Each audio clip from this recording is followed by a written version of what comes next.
Decepção é uma palavra recorrente nessa indústria que a gente tanto ama. Afinal, quem não foi enganado pela Ubisoft quando ela apresentou aquele trailer lindo de Watch Dogs na E3? E quando a gente foi jogar o jogo...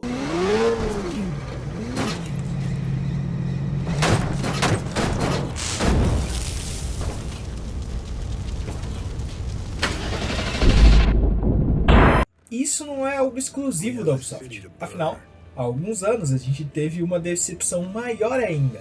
E o nome dela é... Cyberpunk. Tá todo mundo cansado de ouvir que Cyberpunk era ruim e todo bugado, então vamos evitar chutar caixão morto e ir direto ao ponto. Tá na hora da gente confiar na CD Projekt Red. Calma, eu me expressei mal. Eu quis dizer que tá na hora da gente baixar um pouquinho só a guarda e esperar que dessa vez eles nos entreguem um Cyberpunk que eles prometeram. E eu sei, eles lançaram o jogo todo cagado e depois foram arrumando tudo ao longo de 3 anos, mas a gente precisa lembrar que perdemos muito com uma empresa como a CD no limbo das empresas mercenárias. Afinal, a CD é uma das poucas empresas que lança conteúdo grátis para os seus jogos, e as expansões completas delas são incríveis. Algumas delas melhores até que o jogo original, como foi em Blood and Wine. Então talvez fosse melhor pra gente se a gente confiasse um pouquinho na CD. E é claro, com o pé atrás, deixasse eles fazer o que eles precisam fazer. Afinal, a gente não vai querer mais uma Capcom, né? Que tem até hoje a minha franquia preferida de jogos sequestrada num porão. E aí, quando eles decidem fazer um remake, eles simplesmente vendem cada pedacinho por uma bagatela. É isso mesmo, eles cortam um pedacinho e te vendem ali um jogo que já foi lançado antes e eles poderiam muito bem fazer isso de graça. Ai, desculpa o desabafo. Onde é que a gente estava mesmo? É aí que a gente chega em Cyberpunk Phantom Liberty. E fica a pergunta, o que seria o Cyberpunk que eles prometeram?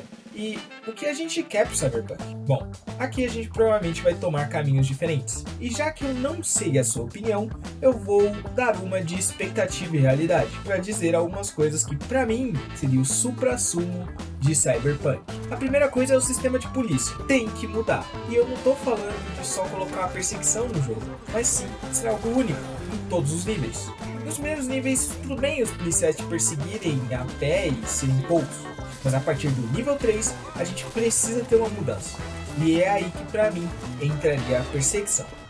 Eu quero muito que a polícia haja como um burnout da vida, que eles sejam agressivos e façam tudo pra prender o V. Bate no carro, atira dentro do carro, afinal a gente tá em Night City, a gente sabe que os criminosos são outro nível, então os policiais também deveriam ser. No quarto nível eles precisam de mais estratégias, como por exemplo furar pneus, hackear o seu carro e etc. E no quinto nível, que pra mim é a parte mais importante, a gente tem que ter a MaxTac. Afinal, quem assistiu Edge Runners já viu que a MaxTac é uma polícia incrível que simplesmente lida com os maiores cyberpsicopatas. Então, seria legal se no quinto nível a MaxTac fosse mais parecida com a de Edge Runners, que chega de helicóptero e tem um treinamento para sair matando tudo que eles verem. E não aquela polícia do Cyberpunk padrão, que os caras dão uns teleportezinhos, mas se você sair correndo um pouquinho para longe, eles simplesmente te esquecem. Segunda coisa, os NPCs e a IA. Esses dois precisam ser retrabalhados. Eu não quero mais que os NPCs sejam só uma linha de código que desvia de você quando tu estiver na frente deles. Pra mim, o ideal é que todos tenham uma rotina, como eles mesmos prometeram. Mas, como eu sei que eles são só uma empresa e não Jesus dos games, eu vou abaixar um pouco a minha expectativa e esperar que pelo menos 2 a cada 20 NPCs tenham uma rotina. Imagina só que legal, você seguir o NPC, em vez de ele bater a cara numa parede e voltar a andar para onde ele ia, esse NPC ia estar com uma bolsa e de repente ele ia receber uma ligação. Ele ia andar um pouquinho, entrar num beco onde ele encontraria outra pessoa. Essa pessoa ia perguntar se estava tudo na mala e assim que recebesse o positivo, ele metia uma bala na testa desse NPC. E quando você visse isso, você podia correr atrás dele e pagar na mesma moeda. E aí você descobriria que nessa mala tinha substâncias e 20 mil edinhos. É um exemplo simples, mas totalmente possível em Night City. Agora, imagina a cada 10 minutos andando, você tem uma possibilidade dessa. Você não precisa participar de todas, afinal, tem coisas interessantes para fazer em Night City hoje em dia. Mas aí que tá a graça. Se você quiser, você pode. A cidade ficaria mais viva e os NPCs deixariam de ser só um monte de zumbi que só andam de um lado para o outro sem fazer realmente nada. A terceira coisa, pra mim, é a história. E aqui a gente pode divergir em opiniões. Uma coisa que todos podemos concordar é que precisa ser adicionada a cyberpsicose. Pra quem não sabe do que eu tô falando, você provavelmente não assistiu Edgerunners, que inclusive você deveria assistir, porque puta merda, que anime bom. Cyberpsicose é uma parte muito importante em Edgerunners. E pra mim ela tem que ser acrescentada urgentemente no Cyberpunk, já que ela dá muita profundidade para a história e você não pode sair modificando o seu corpo igual maluco, até, sei lá, você virar uma máquina que nem o Adam Smasher. Afinal, se todo mundo pudesse ficar igual a Adam Smasher, todo mundo seria uma máquina, certo? A graça das modificações em Cyberpunk é justamente que elas têm uma consequência. Você não pode sair colocando um monte de modificação, porque simplesmente você vai morrer. Não morrer direto, mas você vai ter a cyberpsicose e os policiais da Maxtac vão matar você. E isso precisa urgentemente ser colocado. A outra parte disso aqui seriam os romances. E eu sei que muita gente não liga, mas pra mim os romances são importantes, tá?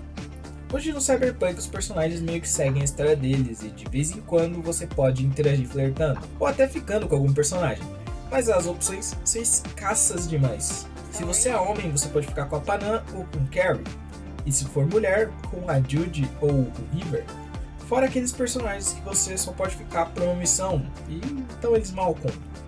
Eu adoraria que eles mudassem isso e fizessem como no The Witcher, que os personagens têm mais interações e algumas vezes você pode até encontrar eles na sua casa. Por exemplo, se você escolheu a atriz Mary Good, você vai ter várias ali interações. Primeiro você vai encontrar ela lá na cidade dos magos, aí você vai pra casa dela, depois você pode encontrar ela na festa, e depois você ainda pode encontrar ela em Kaer Morhen. Se você tiver ficado com a atriz e com a Yennefer, você vai ter ali uma consequência. E depois ainda na DLC você pode encontrar a atriz no final do jogo. E aí acaba contando uma historinha de como eles ficaram. Pô, só eu acho isso muito maneiro? Talvez seja só eu. Então, eu adoraria que eles mudassem isso. Afinal, imagina que foda você voltar pro apartamento e ter a Panam lá. Ela até poderia te acompanhar como companion, talvez. Isso seria totalmente opcional e ia ser muito legal. E sabe a parte mais legal disso tudo? É que algumas coisas que eu falei já foram confirmadas. Algumas pessoas já até jogaram e as notícias foram boas. Você acha que ele ganha o jogo do ano em RPG? Olha aqui, ó, eu tô totalmente amando. Tô empolgado. O que a gente precisa colocar na cabeça é que esse jogo nunca vai ser aquele jogo inovador e totalmente revolucionário que a gente esperava, até porque nem nós sabemos o que a gente realmente queria. Eu, por exemplo, não sei.